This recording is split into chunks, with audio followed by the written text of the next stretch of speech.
행색이 초라한 한 남자가 레스토랑 안으로 들어옵니다. 사람들의 조롱 속에서 피아노 앞에 앉은 이 남자. 식당을 시끄럽게 할 것을 걱정한 점원이 이 남자를 제지하러 다가옵니다. 에이, 그럼 그렇지. 고작 이거?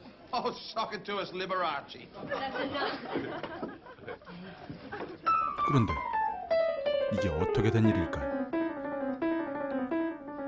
아니, 이건 그 유명한 러시아 작곡가 림스키-코르스코프의 왕벌의 비행이 아닌가. 쫓아내려고 다가간 점원. 어머, 이 남자 뭐야? 입이 쩍 벌어질 정도의 피아노 실력을 뽐내는 이 남자. 대체 이 남자에게 어떤 일이 있었던 걸까요?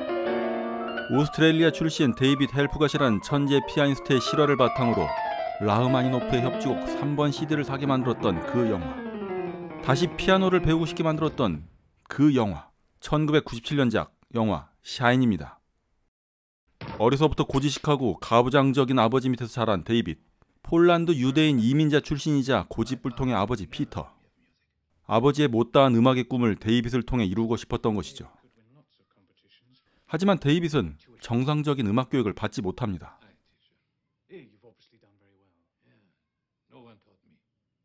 세상에서 가장 어려운 곡이라고 믿었던 라흐마니노프 피아노곡 협주곡 3번. 아버지 피터는 이 곡을 데이빗에게 가르칠 자신이 없자 로제 선생을 찾아갑니다. 그렇게 제대로 된 음악 교육을 받기 시작한 데이빗. 각종 콩쿠르에서 상을 휩쓸게 되고 미국 유학을 갈 수 있는 기회도 얻게 됩니다. 하지만 독일 나치에게 부모 형제를 잃는 고통을 겪고 나서 가족의 이별에 대해서 병적인 두려움을 갖고 있는 아버지 피터는 데이빗의 미국 유학을 좌절시키고 맙니다. 미국 갈 수 있었는데 아빠 때문에. 아버지 때문에 미국 유학의 기회를 놓치고 극심한 스트레스를 받는 데이빗. 하지만 머지않아 영국 왕립음악원의 장학생으로 유학을 갈 수 있는 기회를 잡게 됩니다. 폭력을 쓰면서까지 데이빗을 만류하는 아버지 피터. 하지만 데이빗은 아버지의 뜻을 거스르고 영국 유학길에 오르게 되죠. 영화상에서는 폭력적으로 비춰졌던 아버지 피터는 실제로는 폭력적이지는 않았다고 하죠. 폭력적인 아버지로 비춰진 것이 안타까웠던 데이빗의 여동생 마가렛은 이 같은 내용의 책을 내기도 했다고 합니다. 아버지 피터는 데이빗이 영국 유학을 떠나자 데이빗을 호적에서 파버리기로 하죠. 실제로 데이빗 헬프갓은 어린 시절부터 정신병 증세를 앓았다고 합니다. 그래서 아버지 피터도 데이빗의 유학을 반대했던 것이라고 하죠. 역시 영화적인 각색이 적용된 부분이라고 합니다. 영국 유학 생활을 시작하게 된 데이빗. 영국 왕립에서도 괴짜로 통하는 외파리 교수 세실 박스의 지도를 받으며 데이빗은 최고의 피아니스트가 되기 위해 피나는 노력을 하게 됩니다. 그리고 아버지의 바람대로 라흐마니노프 피아노 협주곡 3번을 연주하게 되죠. 영화 샤인의 테마곡이라고 부를 수 있는 곡이자 데이빗 헬프갓이 연주 쓰러지는 그 곡. 잠시 감상하시죠.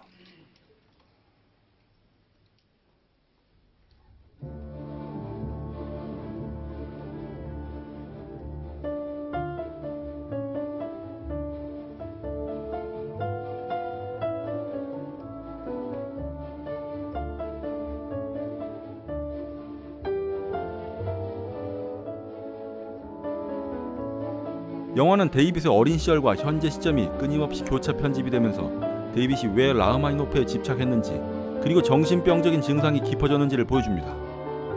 영화에서는 대학교 3학년 콩쿨 때 연주 직후 쓰러져서 정신병원에 가게 된 것처럼 보여지지만 실제로는 지속적으로 복용해온 불안신경증 약의 부작용으로 쓰러졌다고 하죠. 영화에서는 데이빗의 천재성에 초점이 맞춰져 있다면 실제 데이빗의 연주는 결함투성이었다는 평이 많았다고 합니다. 하지만 영화의 유명세로 전 세계를 돌며 연주의 활동을 시작했다고 하죠. 실제로 2004년에 한 번, 그리고 최근 2018년에 한 번 내한 공연을 가졌다고 합니다. 최고의 음악영화라는 타이틀이 부끄럽지 않은 이 영화에서 가장 빛나는 것은 역시 데이빗 헬프갓을 연기한 제프리 러시죠. 캐리비안의 해적에서 헥터 바르보사 선장의 역할을 한 동일 인물이라고 하기엔 정말 대단한 연기 배신이 아닐 수 없습니다. 실제로 제프리 러시는 데이빗 헬프갓 역할을 해내기 위해 8개월 동안 피아노 연습을 하고 촬영 내내 실제로 연주했다고 하죠. 그런 노력이 빛을 발했던 거겠죠. 제69회 아카데미상에서 나무 주연상을 수상하게 됩니다. 결국 정신병원에 입원하게 된 데이빗. 그리고 영화에서는 데이빗이 성인이 된 이후 아버지를 다시 만나는 장면이 가슴 뭉클하게 나옵니다만, 실제로 데이빗의 아버지는 데이빗이 정신병원에 입원해 있는 동안 세상을 떠났다고 합니다. 특히 이 장면에 등장하는 아버지의 안경을 유심히 보시면 아버지가 얼마나 고지식하고 검소한 사람이었는지를 볼 수 있죠. 그리고 현재까지 결혼 생활을 이어오고 있는 길리언을 만나는 장면이 나옵니다. 실제 데이빗은 길리언과 결혼 당시 하루에 125개의 담배를 피우는 헤비 꼴초에다가 설탕을 가득 넣은 커피 25잔을 매일 마셨다고 합니다. 길리언님, 정말 대단한 일 하셨습니다. 라흐마니노프의 곡을 완성하기 위해서 미치기를 선택한 데이빗 헬프갓. 여러분은 어떠한 일을 하기 위해서 한 번쯤 미쳐본 적이 있으신가요? 2020년 새해에는 뭔가에 푹 빠져서 한 번쯤 충분히 미쳐봤다고 말할 수 있는 시간으로 채워보시길 바랍니다. 이상 설명하고 사유하는 남자였습니다.